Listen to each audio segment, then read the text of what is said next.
আপনার বক্তব্য থেকে যা বুঝলাম যে আপনি আপনার নতুন ভাড়াটিয়াকে নিয়ে উদ্বিগ্ন, কারণ সে তার নিজের ঘরে থাকা সত্ত্বেও আপনি তাকে দেখতে পাচ্ছেন না। কিন্তু এতে আশ্চর্যতার তো কিছু নেই। আমি যদি আপনার বাড়ির ভাড়াটিয়া হতাম, আপনি তো আমায় সন্দেহের বশে তাড়িয়েই দিতেন। নিঃসন্দেহে, কিন্তু এই ব্যাপারটি একটু আলাদা এবং আমি এই নিয়ে যথেষ্ট ভীত। সারাদিন ওই দ্রুত পদশব্দ আমাকে আমাকে আরো ভাবিয়ে তুলেছে। আমার স্বামীও এ বিষয়ে ভীষণ চিন্তিত, কিন্তু তার সারাদিন কর্মক্ষেত্রে কেটে গেলেও আর তো সেই সুযোগও নেই। বলুন, সে এমন কি আড়াল করে চলেছে? কেনই বা করছে? সারাদিন একটা বাড়িতে একমাত্র মহিলা আমি, এবং এটা যেন আমাকে আরো আরো বেশি ভীত সন্ত্রস্ত করে তুলেছে। হোমস একটু সামনের দিকে ঝুঁকে নিজের শীর্ণকায় আঙুল দিয়ে ওই মহিলার কাঁধ স্পর্শ করল। হোমসের কাছে যেন স্পর্শের মাধ্যমে এক অনবদ্য সম্মোহনী শক্তি রয়েছে, এবং এবারেও সে সফল। মিসেস ওয়ারেন স্বাভাবিক হয়ে গেলেন আর হোমসের নির্দেশ মতো একটি চেয়ারে বসলেন।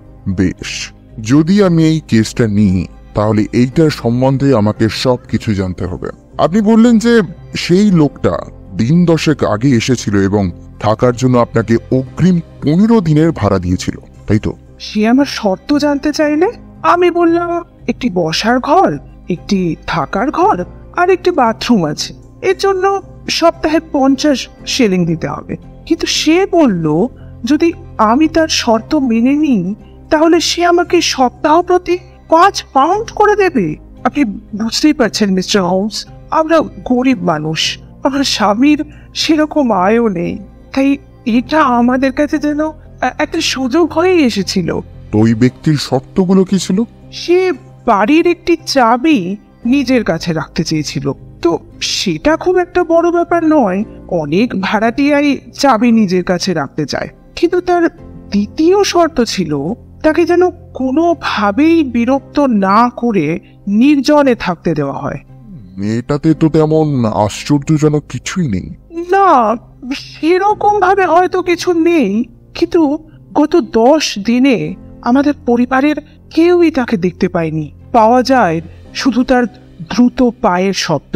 শুধুমাত্র যেদিন সে এসেছিল সেদিন রাতে একবার বেরিয়েছিল আর মাঝ রাতে ফিরেছিল। আমাকে বলে গিয়েছিল, তাই আমিও ভিতর থেকে দরজা বন্ধ করিনি। তার সিঁড়ি দিয়ে ওঠার শব্দে তার ফেরার সময়টা জানতে পারি। আচ্ছা, তার খাওয়া দাওয়ার ব্যাপারটা কি করে হয়? সে বলেছিল সে বেল বাজালে তার দরজার সামনে চেয়ারে খাবার রেখে আসতে, আর আবার বেল বাজালে খালি থালাটা নিয়ে আসতে, আর তার কিছু প্রয়োজন হলে সে কাগজে পেন্সিল দিয়ে লিখে দিত শুধু শব্দটুকু। পেন্সিল দিয়ে লিখে দিত? হ্যাঁ স্যার, শুধু শব্দটা। এই দেখুন দেখুন, আমি আপনার জন্য কিছু কাগজ এনেছি। দেখুন, সোপ, আবার আবার এটা দেখুন, ব্যাচ। এটি সে প্রথম দিন সকালে দিয়েছিল, ডেইলি গ্যাজেট। আমি প্রত্যেক দিন সকালে তার ব্রেকফাস্টের সাথে কাগজ দিয়ে দিই। ওয়াটসন, তুমি কি কিছু বুঝতে পারছো? কেন সব বড় হাতের লেখা সাধারণ অক্ষরে লেখা নয় কেন? আমার মনে হচ্ছে উনি নিজের হাতের লেখা ধরনটা লুকোতে চাইছে। যথেষ্ট ধূর্ত মানুষ। ঠিক, কিন্তু কেনই বা সে নিজের হাতের লেখা লুকোতে চাইবে? মিসেস ওয়ারেন, আপনি বললেন যে লোকটি মাঝারি উচ্চতার, কালো এবং তার মুখে ঘন দাড়ি রয়েছে। তা তার বয়সের কোনো আন্দাজ আছে? তার বয়স খুব বেশি নয়, 30-এর কমই হবে। তার সম্বন্ধে আর কিছু বলতে পারবেন কি? খুব ভালো ইংলিশ বলতে পারে, কিন্তু তার কথার ধরন দেখে তাকে তাকে যেন বিদেশি বলেই মনে হয়। তাছাড়া সে যথেষ্ট ভদ্রলোকের মতো পোশাক আশাক পরে। তার নাম কি জানেন? না স্যার।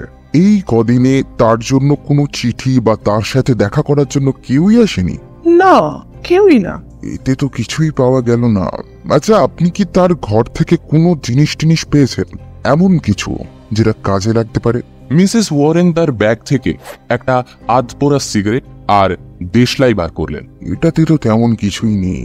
দেশলাইটা সিগারেট জ্বালানোর জন্য ব্যবহার করা হয়েছে, নয়তো সিগারেট জ্বালাতে গেলে অর্ধেক বা তার বেশি কাঠি পোড়ার কথা ছিল। কিন্তু সিগারেটটাও বেশ সন্দেহজনক, কারণ মিসেস ওয়ারেনের মতে লোকটা দাড়ি গোঁপ ছিল, কিন্তু এতটা শেষ অব্দি সিগারেট খেতে গেলে গোঁপ তো পুড়ে যাওয়ার কথা। কি ওয়াটসন, তাই তো? আমি বললাম, হতে পারে তো এমনও যে এটা হোল্ডার দিয়ে খাওয়া। সিগারেটের শেষটা দেখো, এটা মুখ দিয়ে টেনে খাওয়া হয়েছে। তাহলে মিসেস ওয়ারেন, আপনার বাড়িতে কি দুজন রয়েছে? না না, তার জন্য তো বেশি খাবারের প্রয়োজন, কিন্তু লোকটা খুব কম খায়, মানে একজনের মতো খায় না। আচ্ছা মিসেস ওয়ারেন, এই কেসটা আমার মাথায় রইল, কিন্তু আপনার ভাড়াটিয়া আপনাকে সম্পূর্ণ টাকা দিয়েছে আর এমন কিছুও করেনি যার জন্য আমরা ইনভেস্টিগেট করতে পারি। কিন্তু এই সম্পর্কে নতুন কিছু জানতে পারলে আমাকে জানাবেন, কেমন? আচ্ছা স্যার, থ্যাংক ইউ। আমি তাহলে এখন চলি। মিসেস ওয়ারেন চলে যাওয়ার পর হোমস বলল, হয় এটা খুব সাধারণ ব্যাপার, না হলে এর জাল অনেক দূর অব্দি বিস্তৃত। হ্যাঁ সেটা তো বুঝতে পারছি, কিন্তু তুমি এটা নিয়ে এত মাথা ঘামাচ্ছ কেন বলো তো?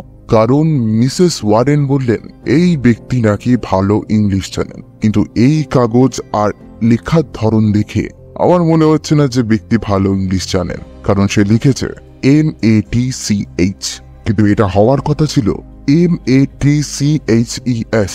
যে ব্যক্তি প্রথম দিন রাতে বেরিয়েছিল সেই যে ফিরেছে তার কোনো কিন্তু প্রমাণ নেই, এবং আমার এই কথা জোর দিয়ে বলার কারণ নতুন আসা ব্যক্তি ভালো ইংলিশ জানে না, তাই সে ডিকশনারি থেকে MATCH এই শব্দটা লিখেছে। হ্যাঁ এটা ঠিক, ডিকশনারি থেকে শব্দটার বিশেষ্যটা সে লিখেছে, কিন্তু এটার বহু বচন হওয়া উচিত ছিল। আচ্ছা, মিসেস ওয়ারেনের মতে এই ব্যক্তির কাছে কোনো চিঠি আসে না, তাহলে তার সাথে আগের ব্যক্তি যোগাযোগ রাখে কি করে? এই ব্যক্তি রোজ দৈনিক সংবাদপত্র পড়েন না? এই বলে হোমস একটা বিশাল খবরের কাগজের বাঞ্চ নামাল, যেখানে প্রায় 100 বর্ষের কাগজ জমা করা রয়েছে। সেই বিশাল স্তূপ থেকে সে গত 10-15 দিনের কাগজ বের করে নিয়ে সেগুলো ভালোভাবে পর্যবেক্ষণ করতে লাগে। কাগজ দেখতে দেখতে হোমস বলল, রাস্তা পরিষ্কার করার কাজ চলছে, কোনো খবর থাকলে অবশ্যই জানাবো। এটা 1 সপ্তাহ আগের। আবার কিছুক্ষণ পর হোমস বলে উঠল, রাস্তা পরিষ্কার হয়ে গেছে, শীঘ্রই যোগাযোগ কর। এটা গতকালের কাগজে আছে, আজকের কাগজে আবার কিছু নেই। ওয়াটসন, সবুরে মেয়া ফলে বুঝলে, আমাদেরকেও একটু অপেক্ষা করতে হবে। এবার আমিও হোমসের সাথে সহমত পোষণ করলাম। পরদিন সকালে উঠে দেখি হোমস ফায়ারপ্লেসের সামনে এক মুখ হাসি নিয়ে দাঁড়িয়ে রয়েছে। আমি কাছে যেতেই বলল, কি ওয়াটসন, লম্বা লাল পাথরওয়ালা বাড়ি, তার বাম দিকে 2 নম্বর জানলা। আজকে সন্ধ্যেবেলা সেখান থেকে আলোর ফ্ল্যাশ হবে, 1 মানে A, 2 মানে B, এবং এই রকম ভাবে বাকিটা। আরে মিসেস ওয়ারেন যে, কি খবর? বসুন বসুন। আমার আর বসার জো নেই মিস্টার হোমস। আমি কিছু করার আগে আপনার কাছে আসাই ভালো মনে করলাম, কিন্তু এবার কিন্তু আমি পুলিশ ডাকতে বাধ্য হব মিস্টার হোমস। আরে মিসেস ওয়ারেন, শান্ত হন আপনি, আর বলুন কি হয়েছে। আমার স্বামীকে ছুঁড়ে ফেলে দিয়েছে। মিস্টার ওয়ারেনকে ছুঁড়ে ফেলে দিয়েছে?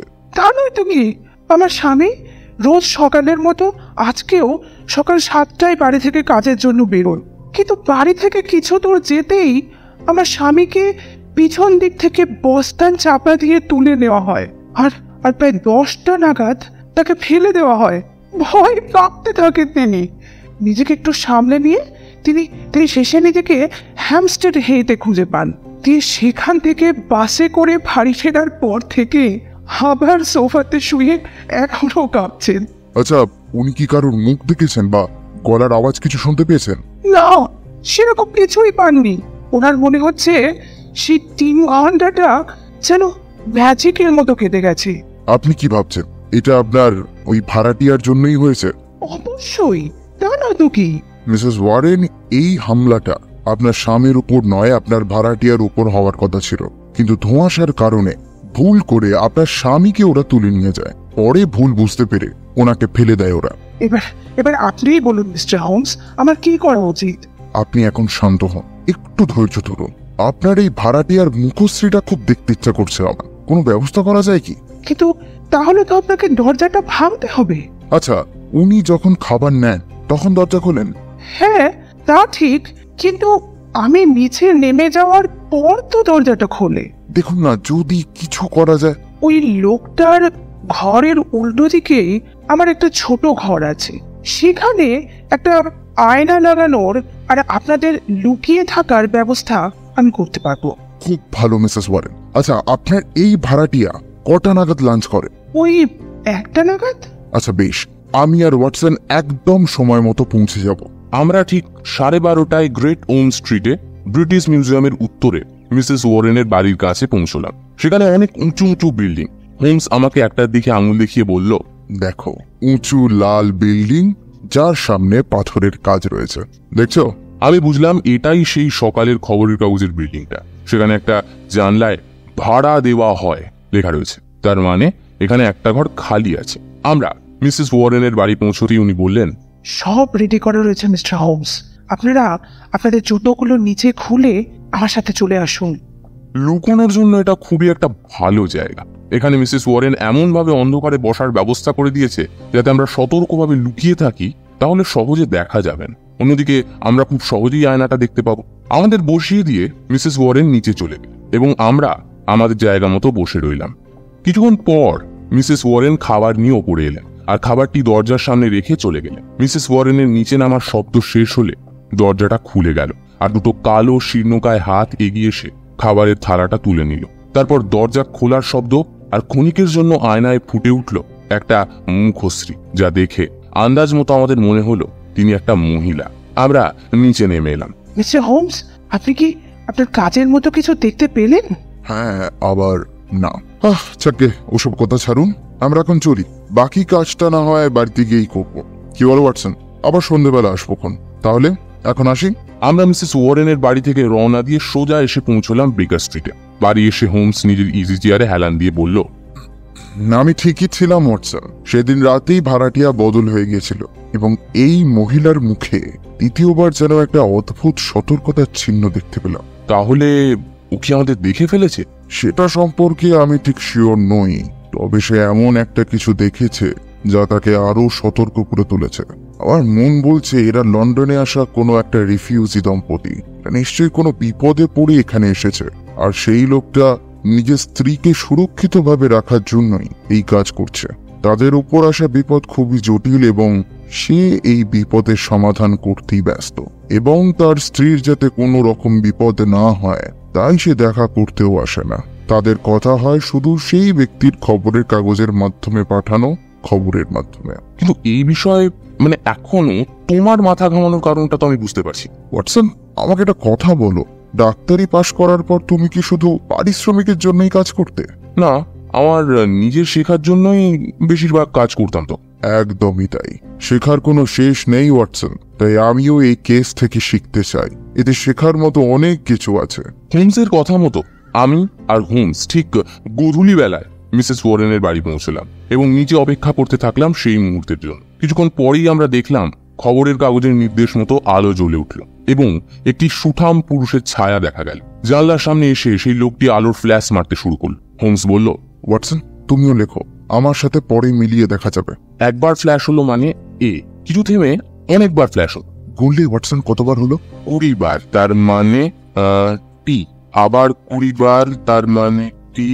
এইরকম ভাবে আমি ফ্ল্যাশ গুনে গুনে শব্দটা লিখলাম, অ্যাটেন্টা, এবং এই শব্দটা সেই লোকটি 3 বার রিপিট করল। হোমস বলল, এর মানে কি হতে পারে ওয়াটসন?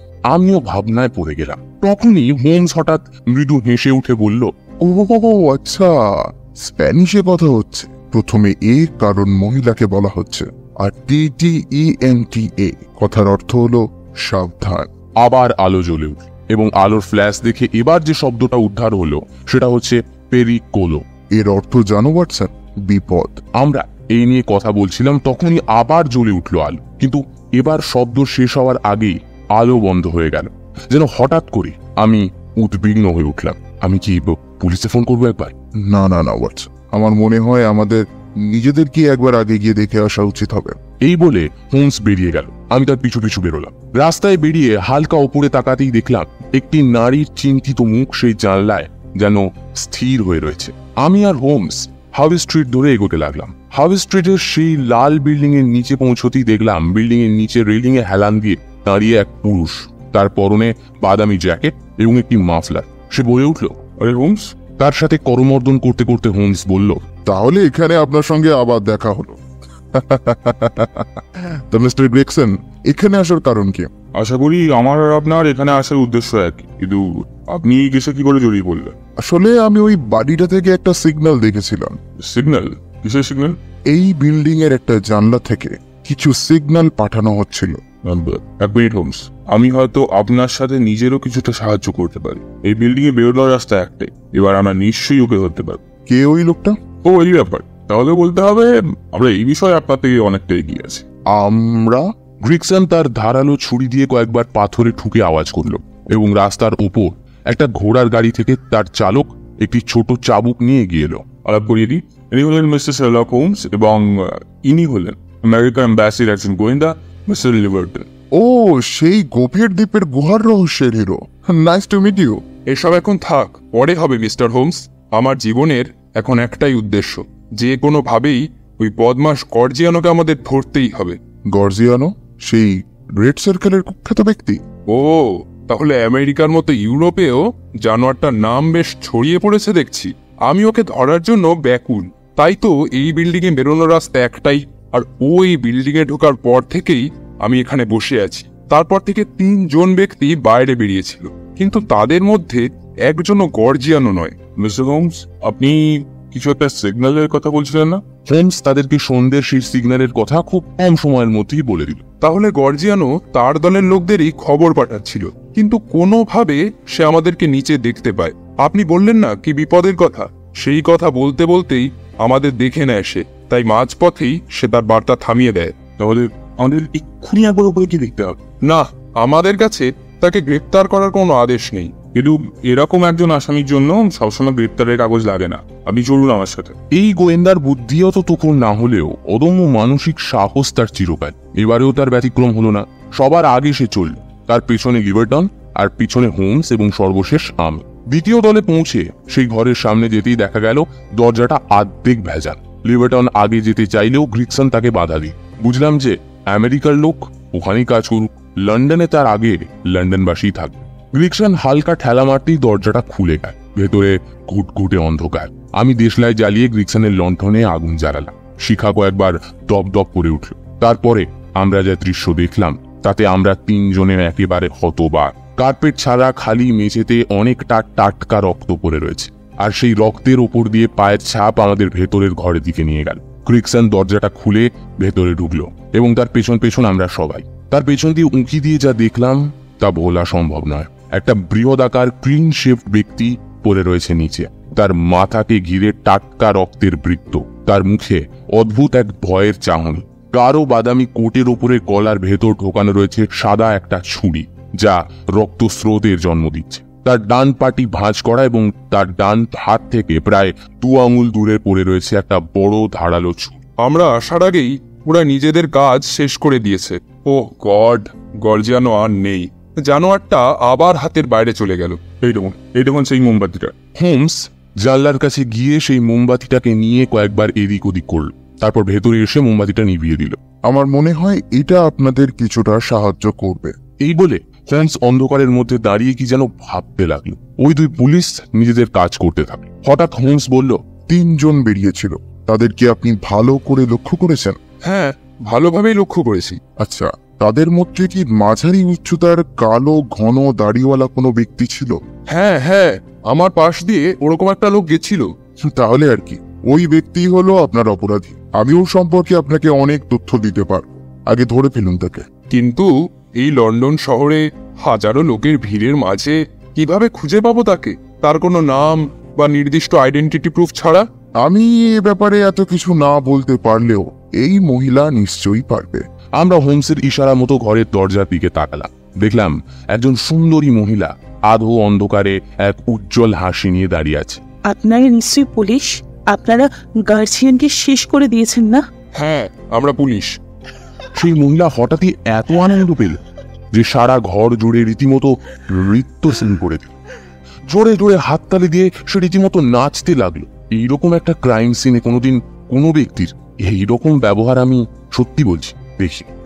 আপনারা এই শয়তান গার্জিয়ানকে শেষ করে দিয়েছেন। কিন্তু কিন্তু আমার স্বামী কোথায়? আমার স্বামী কোথায়? ওর নাম জেনেরা লুকা, আমিও স্ত্রী এমিলিয়া লুকা। আমরা এই গার্জিয়ানের ভয় নিউ ইয়র্ক থেকে এখানে পালিয়ে এসেছিলাম। আমাকে জেনেরা ডাকলো, কিন্তু কোথায়? আমি তো ডাক শুনেই দৌড়ে চলে এলাম। আপনার স্বামী এখানে নেই, আমি আপনাকে ডেকে এনেছি। আমি জানতাম আপনাকে ভিএইনি লিখলেই আপনি চলে আসবেন। আপনাদের কোড ল্যাঙ্গুয়েজটা ক্র্যাক করা অতটাও শক্ত নয়। কিন্তু আপনারা এই সম্বন্ধে কি করে জানলেন? আর কিভাবে বা এই গুসিয়াপ্পা গার্সিয়ান? ও আচ্ছা আচ্ছা, এবার আমি বুঝতে পেরেছি। ও জেনেরো, তুমি এটা করে দেখিয়েছো। আজ আজ তোমার স্ত্রী হিসাবে আমার খুব গর্ববোধ হচ্ছে। আপনি আমাদের যা বললেন তার ভিত্তিতে আমার মনে হয় আপনার একবার থানায় যাওয়া দরকার। এক মিনিট ক্রেক্স ম্যাডাম, আপনি ঠিকভাবে ভেবে দেখুন। আপনার যদি মনে হয় যে আপনার স্বামী কোনো খারাপ উদ্দেশ্য নিয়ে এই কাজটি করেননি, তাহলে আমাদের সবটা খুলে বলুন। ওই শয়তান গার্জিয়ান শেষ হয়ে গেছে। আর ভয় পাওয়ার মতো আমার কিচ্ছু নেই।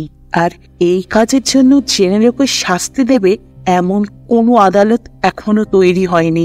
আচ্ছা, আপনার যদি মনে হয় যে আপনার স্বামী যা করেছে তা কোনোভাবেই অপরাধ নয়, তাহলে কিন্তু আপনার স্বামী বেঁচে যেতে পারে। তাই আপনি যা জানেন সব আমাদের খুলে বলুন। তাহলে একটা কাজ করা যাক, এখানে আমরা যা দেখলাম সব সেইভাবেই থাকুক। এই ঘরটায় তালা দিয়ে অন্য ঘরে চলো ওনার সঙ্গে, ওনার ঘরে গিয়ে কথা বলা যাক। আমরা 4 জন আধ ঘন্টা পর মিসেস লুক্কার ঘরে গিয়ে বসলাম এবং মিসেস লুক্কা এবার বলতে শুরু করলেন।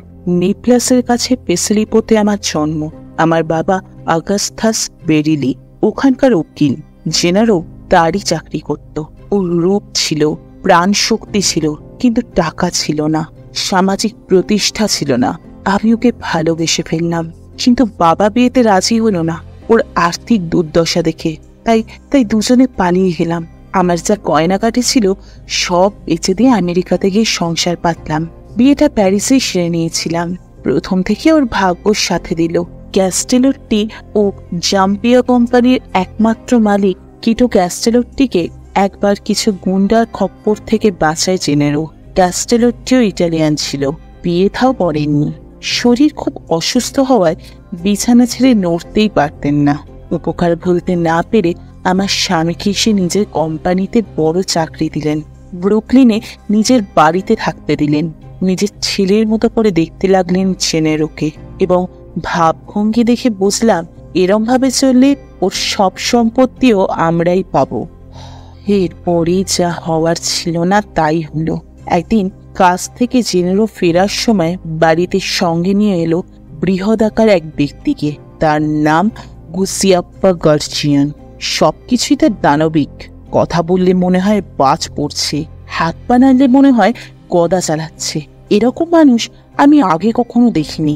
লাশটা তো আপনারাও দেখেছেন, কিন্তু তার কথার মধ্যে যেন একটা জাদু ছিল। একবার শুনলে যেন সেখানেই বসে থাকতে এক প্রকার বাধ্য হতে হতো। জেনেরও স্থির হয়ে বসে তার কথাগুলো শুনত। লোকটা খুবই ঘন ঘন আসতো। আমি বুঝতে পেরেছিলাম আমার মতো জেনেরও তাকে দুচক্ষে দেখতে পারে না। তাও চুপ করে বসে নানা বিষয় নিয়ে বক্তৃতা শুনত। প্রথম ভাবতাম যে জেনেরো ওকে ঘৃণা করে, কিন্তু পরে বুঝতে পারলাম যে জেনেরো ওকে খুব ভয় পায়। জেনেরো সবসময় আতঙ্কে থাকতো। সেদিন রাত্রে আমি জেনেরোকে জিজ্ঞেস করলাম, যদি তুমি আমাকে সত্যি ভালোবেসে থাকো তাহলে বলো ওকে এত ভয় কিসের? জেনেরো তখন সব খুলে বলল। একটা সময় এসেছিল জেনেরোর জীবনে যখন তার বন্ধু কেউ ছিল না। একাকিত্ব যেন তাকে ঘিরে ধরেছিল। সেই সময় হিতাহিত জ্ঞান হারিয়ে নিউপলিটান সোসাইটিতে নাম লেখায় সে। এই হলো সেই কুখ্যাত সেই রেড সার্কেল। এই দলে যে একবার ঢুকে পড়ে সে আর জীবন নিয়ে বেরোতে পারে না। আমেরিকাতে এসে জেনেরো ভাবল সে যেন বেঁচে গেছে, কিন্তু কবজি পর্যন্ত রক্তে ডোবানো হাত নিয়ে গার্জিয়ান ইটালিয়ান পুলিশের ভয়ে আমেরিকাতে পালিয়ে আসে। তারপর একদিন জেনেরো রাস্তায় দেখলো সেই দানবকে। নিয়ে এলো আমাদের বাড়িতে। এখনো একটা গুপ্তচক্র প্রতিষ্ঠা করতে চলেছে সে। দায়িত্ব দিয়েছে জেনেরোকে। বিশেষ দিনে প্রতিষ্ঠিত হবে রেড সার্কেল, মানে নতুন করে আবার সেই রক্তের খেলা শুরু হবে। কিন্তু এর থেকেও বড় কাণ্ড তখনও বাকি। লক্ষ্য করেছিলাম যে জেনেরোর সাথে কথা বললেও গার্জিয়ানের লালসাপূর্ণ চোখ আমার দিকেই থাকতো। একদিন যা হবার তাই হলো। জেনেরো ফেরার আগেই গার্জিয়ান বাড়ি এলো। আমাকে কোণঠাসা করে বলল ওর সাথে পালিয়ে যেতে। ঠিক সেই সময় বাড়িতে ঢুকলো জেনেরো। প্রচন্ড রাগে দেখে মারতে বাড়ি থেকে বের করে দিল। সেই থেকে শয়তান আর এদিকে আসে না। কদিন পরই মিটিং হলো রেড সার্কেলের। মুখ নিচু করে বাড়ি ফিরল জেনেরো। তার হিতৈষী ক্যাস্ট্রিলোটিকে বাড়ির সমেত ডায়নামাইট দিয়ে উড়িয়ে দেওয়ার ভার পড়েছে জেনেরোর ওপর। রেড সার্কেলের কাজ হলো দলের তহবিলে টাকা তোলার জন্য ধনী ইতালিয়ানদের উপর হামলা করা। আমি ক্যাস্ট্রিলোটিকে টাকা দিতে বলা হয়, সে টাকা তো দেয় না, উল্টে পুলিশের খবর দিয়ে দেয়। তাই লটারি হলো কার ওপর ক্যাস্ট্রিলোটিকে মারার দায়িত্ব পড়বে। নাম এলো জেনেরো। এটা গার্জিয়ানের একটা ষড়যন্ত্র, এটা তার পুরনো কায়দা। ওর যার ওপর রাগ থেকে তার নিজস্ব কাউকে মারার দায়িত্ব দেয়, আর সে সেই কাজ না করলে দলের লোকেদের তার বিরুদ্ধে লেলিয়ে দেয়। সমস্ত রাত হাতে হাত দিয়ে কাঠ হয়ে বসে রইলাম দুজনে। পরের দিন সন্ধে নাগাদ ডায়নামাইট দিয়ে ক্যাস্ট্রিলোটিকে উড়িয়ে দেওয়ার সময় ধার্য হয়েছে, কিন্তু দুপুরেই লন্ডনের উদ্দেশ্যে পাড়ি দিলাম দুজনে। ক্যাস্ট্রিলোটিকে সব জানিয়ে দিয়ে এলাম, আর পুলিশকে খবর দিয়ে এলাম তার নিরাপত্তার জন্য। তারপরে কি হয়েছে আপনারা সবই জানেন। প্রতিহিংসা পরায়ণ গার্জিয়ানের তাড়া খেয়ে এখানে লুকিয়ে থেকেছি, কিন্তু জেনেরো ইতালি আর আমেরিকা পুলিশের সঙ্গে যোগাযোগ রাখবে বলে অন্যত্র থেকেছে। কোথায় তা আমি জানি না। গার্জিয়ানের শয়তানির শেষ নেই, কোন দিক দিয়ে আঘাত হানবে তা জানা নেই। তাই এইখানে এইভাবে আমাকে লুকিয়ে রেখেছিল জেনেরো। খবর পাঠাতো সংবাদপত্রের বিজ্ঞাপনের মাধ্যমে, কিন্তু একদিন দেখলাম নিচের রাস্তায় দুজন ইতালিয়ান দাঁড়িয়ে আছে। বুঝলাম শয়তান গার্জিয়ান আমার নাগাল পেয়ে গেছে। তারপরই খবর এলো এই জানলা দিয়ে সাংকেতিক সিগন্যালের, কিন্তু সিগন্যাল এলো বিপদের। গার্জিয়ান যে আমাদের নাগাল পেয়ে গেছে সেটাই হয়তো বলতে চেয়েছিল জেনেরো, কিন্তু সেই সিগন্যালও মাঝপথে বন্ধ হয়ে গেল। ভাবলাম গার্জিয়ান হয়তো ওর নাগাল পেয়ে গেছে, কিন্তু জেনেরো যে তৈরি ছিল স্বপ্ননিধনের জন্য তা বুঝতে পারিনি। সে নিজের কাজ করে চলে গেছে। এবার আপনারাই বলুন, এতে জেনেরোর দোষটা কোথায়? এবার আমেরিকান গোয়েন্দা লিবার্টন গ্রেগসনকে বলল, এই কাজের জন্য জেনেরোকে নিউ ইয়র্কে মাথায় তুলে নাচা হতো, কিন্তু ব্রিটিশ আইন এনাকে কি শাস্তি দেবে তা আমি জানি না। যদি এটা সত্যি হয়ে থাকে তাহলে ভয়ের কোনো কারণ নেই, তবে আপনাকে একবার থানায় আসতে হবে অবশ্যই। কিন্তু এত কিছুর মধ্যে আমি এটা বুঝতে পারলাম না মিস্টার হোমস এই ব্যাপারে কি করে জড়িয়ে পড়লেন। শেখবার জন্য গ্রেগসন। আমি আবার পুরনো স্কুলের ছাত্র কিনা, আমার শেখবার কোনো শেষ নেই। আর ওয়াটসন, তুমিও কিন্তু একটা শিক্ষা পেলে। সবকিছু শেষে কিংবুথ কিমাকারও যে একটা ট্র্যাজেডিও হতে পারে তা আজ জানলে। এখনো 8টা বাজেনি, কভিন গার্ডেনে গিয়ে হালকা মিউজিক শোনা যাক, কি বলো? চলো উঠি এবার।